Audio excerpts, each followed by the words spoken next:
Three Arctic air masses are lined up to move through the United States over the next 10 days. The first one is here now, waking up to very cold temperatures this morning. The second arrives Wednesday. The third follows late next week. Between them, we are looking at the potential for significant snowfall across multiple regions. Let me walk you through what the data is showing and what this means for your area. Right now, the East Pacific Oscillation is showing a high ridge building along the west coast. The North Atlantic Oscillation remains positive through the middle of the month. Then we see a deep trough developing. The European model, the European Ensemble AI, and the GFS are all in agreement on this pattern. The GFS is pushing even deeper, which is typical for that model. But what we're seeing here is solid consensus on a significant pattern shift. The Arctic Oscillation is confirming colder air coming through. We have the current blast, then another deep dip mid-month, and a third as we move into the 20s. So we're dealing with a sustained cold pattern, not just a quick shot. Looking at the jet stream, we have a trough moving through for the next 3 to 4 days. This brings colder weather to the Great Lakes, Midwest, and Northeast. A couple of clipper systems will pass through with light snow here and there. Meanwhile, a high ridge builds along the west coast from Tuesday onward. This sets up a deep trough that brings cold air all the way to the south and southeast.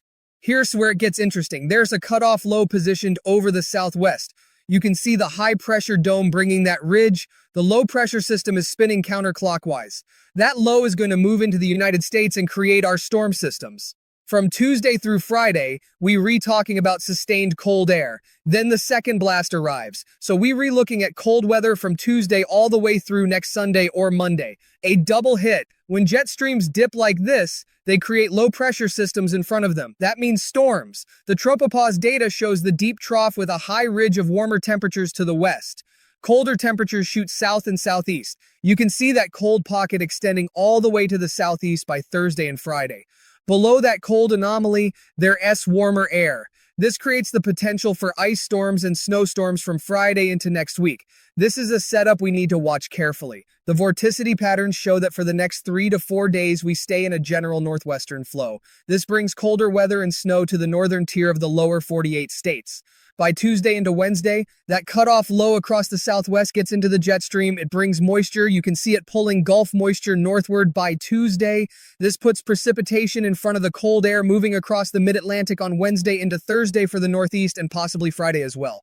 Now, about that potential nor'easter, I need to be straight with you. The models are showing it's still going to be too warm right along the coast. You'll get something, but not the heavy snowfall some might be hoping for. Then as we go into the weekend, another system deepens and brings more cold air south. We're looking at 6 to 7 days of this pattern, possibly longer. And we have storm systems coming with it. The temperature anomalies show the current cold blast continuing through tomorrow. Then we stay in that northwestern flow pattern. Wednesday and Thursday, here comes the deep trough of cold air extending all the way to the south-central states, the Gulf Coast, the southeast on Thursday, and the northeast after that. And remember, we still have that third blast coming right behind this one. As for storm timing, we're seeing a warmer scenario for some states. By Wednesday and Thursday, we get the deep trough and the precipitation moving up. But the snow, shown in blue on the models, indicates it will be too warm for many areas.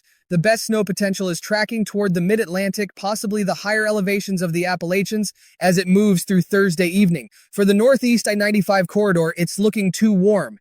Everything depends on where the low pressure sets up. The models show the deep trough will bring snow to many people, but it is trending warmer for the Northeast right now. The cold air stays in place all the way until Sunday or Monday. That is when we get cold air meeting precipitation. This is your best chance for southern snow. I mentioned weeks ago that this weather pattern would create the best opportunity for snow in the south. This is that pattern. Let me show you what the models are projecting for the next 8 days as these two systems move through. The European model shows good snowfall potential for the Tennessee and Kentucky valleys across the Ohio Valley, Great Lakes, Midwest, Mid-Atlantic, and into the Northeast. But look closely. There is a big pocket of very warm temperatures right where the low pressure brings up a warm front. That stops the snowfall. Unfortunately, this is typical for the Northeast. The Canadian model sees the same thing. Not quite as deep into the south, but it also shows that warmer scenario for the Northeast. The GFS has its own prediction. It always goes a bit extreme. Remember, the European model tends to downplay things slightly. The GFS tends to amp things up. But you can see with the GFS, both the previous run and this morning's run, snowfall potential right over the mid-Mississippi and Ohio Valley. This would be where low pressure builds and brings precipitation into the colder air. The GFS also shows the Northeast could be in the perfect spot for a proper nor'easter with heavy snowfall. But that second portion for the Northeast isn't trending across the other models. If anything, it'll be minimal. You can see this in the ensembles. I am not trying to disappoint anyone. I am trying to give you an accurate forecast without hype, just the facts. The ensemble data shows the snowfall system moving toward the Northeast. You can see that warmer pocket where it's just 1 to 3 inches possible. Multiple ensembles show it's going to be too warm across the Northeast. You see 1 or 2 ensemble members showing heavier snow, but look at the rest. Most are showing a warmer scenario. At the same time, many show significant snow for the Mid-Atlantic, Ohio Valley, Great Lakes, and Northeast, but interior Northeast and New England, not the coast. The other 25 Euro ensembles confirm this. The European is highly accurate, especially with ensembles. It is showing the warmer scenario with a potential big snowstorm for the interior Northeast and New England, not the I-95 corridor. Some individual ensemble members show it could set up properly for coastal snow, but that's not the trend. Most show the warmer scenario, maybe 1 to 2 inches. The GFS has 30 ensembles. Some show potential for a southern snowstorm, but remember the GFS is showing that deeper cold blast that's not trending with the consensus. The GFS is going extreme by itself. Some ensembles show it could reach northern Alabama and northern Georgia. The Canadian with 20 members shows a deep trough for the Mid-Atlantic, Great Lakes, Ohio Valley, maybe the mid-Mississippi Valley for Tennessee and Kentucky. But it rides up on that high ridge toward the Northeast, bringing warmer conditions along I-95. Looking at probabilities for greater than 1 inch of snowfall, you can see the path these storms are taking. Could develop right over the Tennessee-Kentucky Valley and then move out through the Northeast. Notice how it shows that warmer scenario for the Northeast. This is just for 1 inch. So many areas are getting some snowfall. It looks significant on this map. That was the GFS. The European shows the same thing. The trough coming through with warmer conditions toward the Northeast. Again, this is just for 1 inch. When you look at greater than 3 inches, watch the difference. Much warmer pattern, not as much precipitation getting into those areas. But if you in any of the dark red zones, especially higher elevations of the Northeast and Appalachians, you'll most likely get more than 3 inches. Everyone else will probably see 1 to 2 inches according to this data. Who is getting major snowfall 6 inches or greater? Not many areas. The GFS shows the same trend. Major snowfall of 6 inches or more is looking widespread. The eastern Ohio Valley, interior Northeast, and New England are where the heaviest snow is projected. Greater than 3 inches still shows that warmer scenario coming through, but this brings cold temperatures, freezing conditions, and very cold wind chills across a wide area. After this system passes and we move past the 18th, we have another dip of cold air coming through. This puts us right back into the same scenario.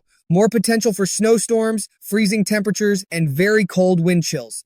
For those in the south who've been waiting for snow, this pattern from Friday into next week when cold air meets moisture is your window. It's not guaranteed, but the setup is there. For the Northeast, particularly along the coast, manage your expectations for this Wednesday through Friday timeframe.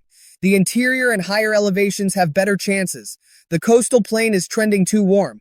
For the Great Lakes, Ohio Valley, and Mid-Atlantic, you're in a favorable position for accumulating snow with both systems. Everyone across the eastern 2/3 of the country should prepare for sustained cold. We were not talking about a day or two. This is a week to 10 days of below normal temperatures with multiple reinforcing shots of Arctic air. Make sure your heating system is working properly. Check on elderly neighbors and family members. If you have exposed pipes, take precautions now. Keep extra supplies in your vehicle if you are traveling. This is winter weather that deserves respect. The pattern is active. The cold is real. The snow potential exists for many areas, but I want you to have realistic expectations based on what the data is actually showing, not what we might hope for. That's the latest on what's coming over the next 10 days. 3 Arctic blasts, multiple storm systems, and a pattern that favors snow for some regions more than others. Stay informed as this develops. Forecasts will be refined as we get closer to each system, but the overall pattern is locked in. Cold air is coming, and it's staying